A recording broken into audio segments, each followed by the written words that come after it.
I'm very happy to present Mr. Mark Alexander. Actually, Mark is a great guy. I've known him no more than half an hour.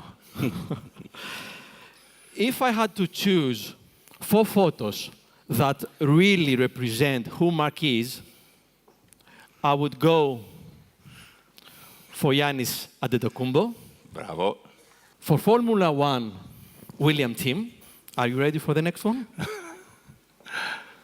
The Olympic Stadium. And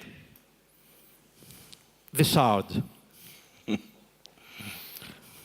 Well, Mark is a partner at Redstone, located at the Shard, one of the most remarkable buildings in London, where he leads strategy and planning. Prior to joining Redstone, Mark worked for the NBA, obviously not as a playmaker, where he helped develop the league's global growth plan, including 14 stadia projects, and sat on the commercial working group of the Formula One Teams Association. Mark is an external expert advisor to Bolton Consulting Group, a visiting lecturer at the Moscow State Institute of International Relations, and was part of the UK Sochi 2014 and Rio 2016 working group. Currently, he's very much involved with Athens Alive project of Panathinaikos. Mark played rugby and practices judo, in which he holds a black belt.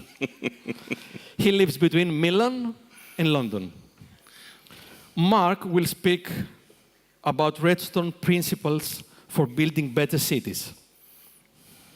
A very hot topic if we think that there are more people alive in the earth right now than have ever lived.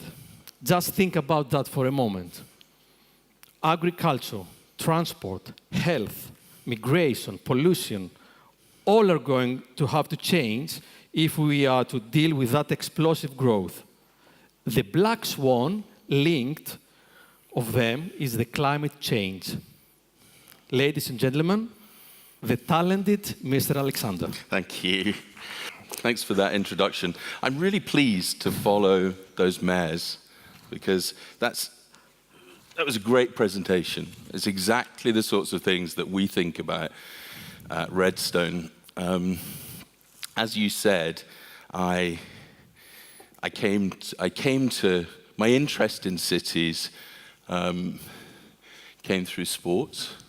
I was involved with the NBA, running All-Star, the league's global development, and with Formula One. We helped set up a number of Grand Prix and build their tracks. And I think one of the things that's really interesting right now in the world is the role that cities are going to play. And as you said, the black swan, the thing that we've all got to deal with is climate change. And the thing that's driving climate change is us, it's humans, it's people. So I'm interested in cities, but I don't come from a city. This is where I'm from. My grandmother's house is just along there. I'm Scottish, and so I'm doing my part for Scottish tourism today as well. And I'm one of I think it's 3 million people a week who leave the country and move to cities. At the current rate, at this rate, cities are going to need to cater for 65 million new inhabitants every year by 2025.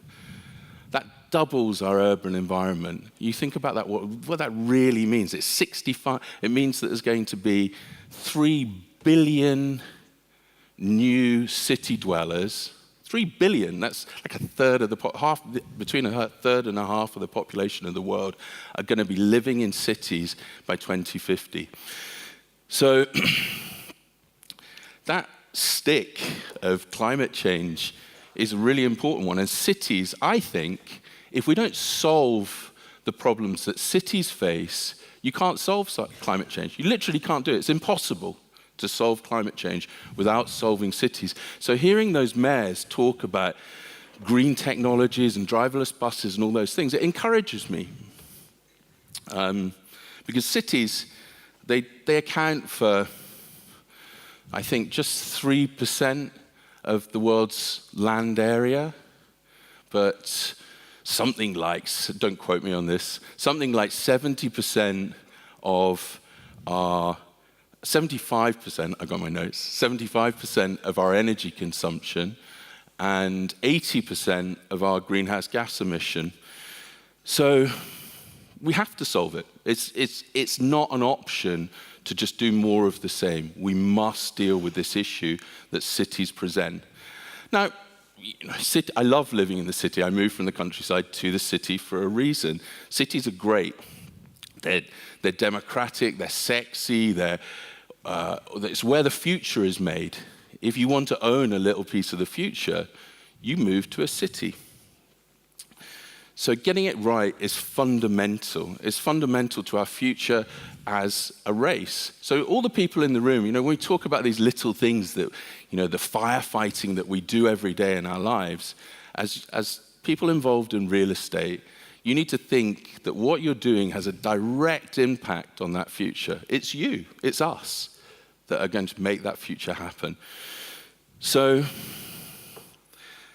how do we get there? How do we get to the future and not ruin it, is the question that I ask myself. Well, urban governments plays a huge part. So again, listening to those mayors talk, it really encourages me. I learned a lot about this from Singapore. I've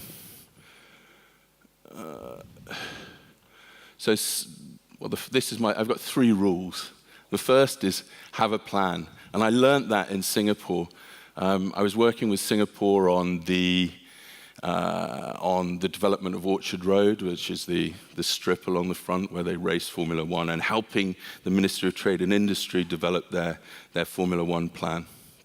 And back in 1965, when Singapore achieved independence, 2/3 of their population lived in places like this. In shantytowns, favelas, whatever you call them, we all have them, we all know what they are. Now, Singapore has 4 million more people, so there are 5.5 million people now. 90% of Singaporeans own their own home. 80% of those houses were built by the government. So how did Singapore go from that to this in, 40 years? Now, I like Singapore because, it's not Qatar. They're not pumping money out the ground. Singapore did it with limited resources. It's not a state with money piling up. They didn't have money. They didn't have financial resources. They didn't have geographical advantage particularly. They did it with a plan. Now that plan, Singapore still has that plan. They write a 50-year plan and they rewrite it every 5 years and they implement it. And I suppose what that teaches us, you look, if you've ever been to Singapore, you'll know it works. Everything works. The transportation works, the people are happy. There's a large wealth disparity, but even the people who are poorer, they also have great opportunities for education and health and all of the things that are important to us. So I think what Singapore teaches us is have a plan, have a horizon that's not fighting the fire of tomorrow. You've got to think 50 years out. The second rule is have an enemy. And in cities, that enemy is sprawl. I don't know the word for sprawl in Greek. Diaspora, maybe? Diaspora. Diaspora. So sprawl is this. Houses miles away from your work, big plots, lots of space, this sort of sprawl where you're driving from the city you work to the countryside where they filled it with houses. And this is the enemy of cities and the enemy of our future, and you've got to make it your enemy. Is this California? Huh? Is this California? That's California, yeah, LA. There's another type of sprawl, though, and I see this a lot in Greece, and I see it in Milan, where I live as well. It's this sort of strip mall sprawl, where it's very low density. You know, we were talking about this earlier, land's really expensive, but if I'm honest, I think we undervalue it. If you look with even a short horizon, the demand for land is going to be so much higher than it is today, because we're going to run out of good building land. So what's the antidote? Well, how do we stop sprawl? Oh, this is where I live. So this comes from a project that some friends of ours and us did for the state of California. We were looking at how they could deal with it. How could you stop sprawl? How can you make it your enemy? And why should you? So across the top, you've got 3 types of development: the turquoise, the blue, the red. Turquoise is more of the same, more sprawl. Second is compact. So that's sort of like, I don't know, like Glyphada, sort of like that, what we used to call streetcar suburbs. And then urban is probably more like Kolonaki, something like that, tighter. So these friends of ours, some guys in the US who are about the best people I know at this, modeled the difference between doing more of the same in California and doing what we call smart development. And honestly, the results are frightening and they're astounding. The first big impact is the amount of land that's consumed. So just to go back and make sure so this is model 1, sprawl. The second is model 2, smart development. So the impact of doing things in a smart way, tightening things up, aggressively attacking sprawl is incredible. So California is going to have 10 million new people join it in the next, before 2050, there's going to be 10 million new people move into California. If you develop that sort of growing smarter way, you save all of that land that you can see underneath. So sprawl is the one that's nearly off the page. Growing smarter is the light blue one. That area, the gap between those two, is an area twice the size of Attica. So that's what they save by just making those small changes to how we develop. And the way you do that, we'll talk about in a minute. The second big change, which is where we sort of started off about environmental change. The second big change is how much greenhouse gas we produce, or they would produce, if they adopt these models. The first, the growing smarter model.